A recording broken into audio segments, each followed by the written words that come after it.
This is exactly what the Padres needed, as this overall positive performance from these players will have massive implications for the rest of the year as things are getting hot. Let's talk about it. Hi, welcome back to another episode of Padres Digest with your host, Andrew. Very, very happy to be back. More me, more game recaps. Baseball is back in full swing. Let's talk about all of that. Before anything, please subscribe. As always, we just passed a major milestone, and I'm super excited. We're getting close to 2,000. So yeah, first of all, elephant in the room. Yes, I'm back. Yes, everything got repaired. I did record 2 other videos already, but those won't come out. One till tomorrow, one till Monday morning. So this is the first video you get to see of me back, but this is my 3rd video today. But whatever. It doesn't matter. What does matter is the fact that the Padres came out and just, I don't want to say dominated the Nationals. I know the score was 7-2. Well, let's read between the lines a little bit. But today I also want to focus mostly on Dylan Cease with a fantastic start. Nothing crazy like the no-hitter from last year, but for Dylan Cease, this is probably one of the best starts he's had this year, and he absolutely needed it. Whether it's upgrading his trade value or making the case that he stays on the team, we'll talk about that. Tomorrow, I actually do have a video about Dylan Cease, a hot take, you might say. So be sure to stick around. It's like 7:30. It comes out tomorrow morning. So stick around for that. But I want to show you this real quick. No AJ Cassavell recap today because he didn't post one. So sorry about that. But 13 straight games are coming up for the Padres. Nationals, Marlins, Cardinals, Mets. What's the record going to be like? You let me know. But so far, we're 1-0. No, 1-1? No, 1-0. English is hard. But another thing also I want to fill you guys with hope-wise. Mike Shildt's team, second half winning percentages. 2024 was 683, 639. 2020, not applicable. And then 635. So, if you're curious, yes, that is very good. So things should be looking better. But today we're talking about Dylan Cease. Let's look at his pitching stats. Today he had only allowed, or I guess he only had 5.1 innings pitched, which isn't like a whole lot, but again, it's Dylan Cease. That's kind of what you get out of him, 94 pitches, but only allowed 4 hits. But my favorite part, 0 walks. Obviously, 0 earned runs is big too. 10 strikeouts for him. But I literally cannot say anything negative about this performance. So I'm going to talk about So like I said, I have a video tomorrow about Dylan Cease, right? So I'm going to touch on some things that I'm going to touch on that video. So yeah, I don't know, be prepared for it.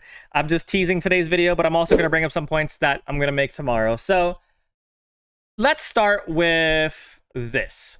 This is his recent game log, and these are his recent games highlighted that he pitched pretty well.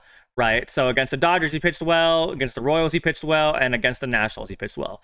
Obviously, not a lot of great starts around there. I mean, Giants, 3 earned runs isn't horrible, right? 3 earned runs against the Reds isn't horrible. But these are the standout ones, in my opinion. So, another thing, while you're seeing the relies on 6 pitches, one of the points that is going to come up on tomorrow's video, and a future video, maybe, if you guys want it, is the fact that Dylan Cease does have 6 pitches, but he really only throws 2 of them the majority of the time. And that's his slider and his 4-seamer. So what are the reasons that he might be pitching well, horribly this season? And I'm not going to say this is the definitive reason. I'm saying it could be a reason. Is the fact that he only throws 2 pitches and it worked well for him in 2024. But now, people are starting to figure him out and his 2 pitches. While his 2 pitches are obviously filthy, right? They're one of the filthiest pitches in the entire league. The slider, I mean, at least. But if you've seen it enough times, you're going to figure it out. You remember Chris Paddock, right? Back in the day, 2018, 2019, when he could have been Rookie of the Year against P. Alonso. But he had 2 pitches. Fastball, changeup. Worked super well. I'm pretty sure it was 2019. Worked super well in 2019. Next year, he kind of fell off pretty hard because people started figuring out his fastball and his changeup. I don't know how he is on the Twins right now, but I'm pretty sure I saw like a 4 ERA for him. So what we've realized is the fact that, yes, no matter how good your pitches may be, if you can't throw more than 2 pitches consistently, you're not going to be super successful in this league. Unless you're a reliever, right? Starter-wise, I don't have data to back that up. It's just things I've noticed over the course of the years, right? So like you've seen on the stats, he throws a lot of four seamers, a lot of sliders. And one of the points I made in tomorrow's video is if he starts throwing in and incorporating more of the pitches that he knows he can throw, he will be obviously much better. That's more things to confuse people with. So one thing I do want to point out, he did actually throw his knuckle curve more today than he usually does. Sweeper and sinker are thrown in there too.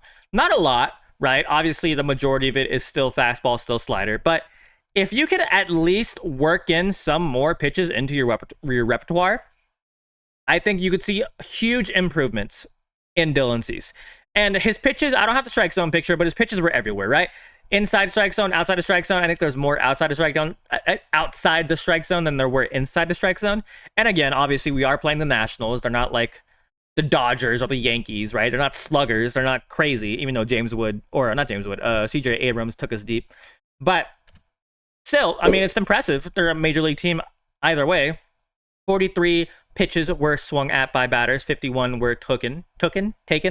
But no walks, which is great for Dylan Cease. So if he can find a way to get his slider command back, because his slider command has been a little sloppy recently, and if he can start throwing in more pitches into his mix, he could be one of the best pitchers, not just in this rotation, but in the entire league. And again, I'm going to plug it one more time. I'm so sorry. The video tomorrow will go more in depth into it. But yeah, I'm super happy with Dylan Cease today.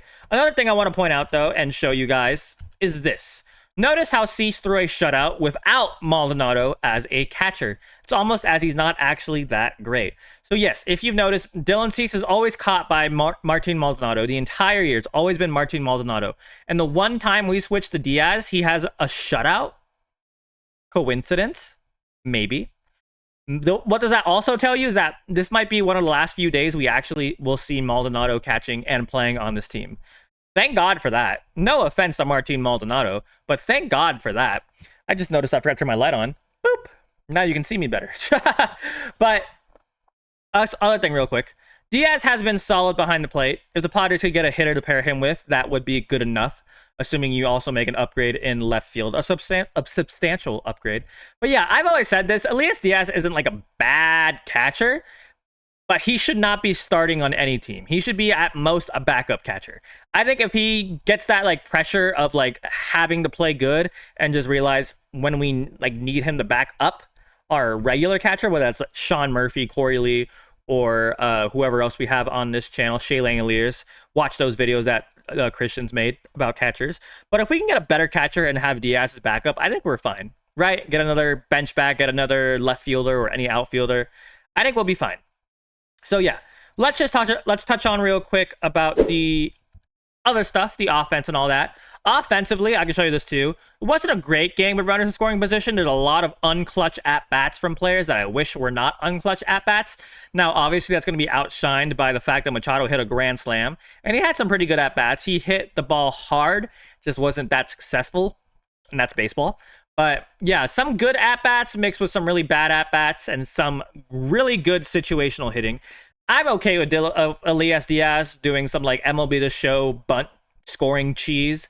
If it scores us runs, I don't care. If it works, it works. Small ball is still good ball as long as you're winning. So offensively, a mixed bag, right? It did feel like a good overall win, but there are still definitely things that you can see looming about this Padres offense that'll hopefully get fixed with more bats and just time, I guess. Things will even out. But yeah, that's pretty much all I really want to talk about today. How do you guys feel about Dylan Cease? Are you excited? Do you think this is something he can maintain, or do you still want to ship him off to Antarctica? Let me know. How do you feel about the offense? Are you happy? Well, it's our first. Actually, I guess I didn't really show you this, guys, did I? Where'd it go?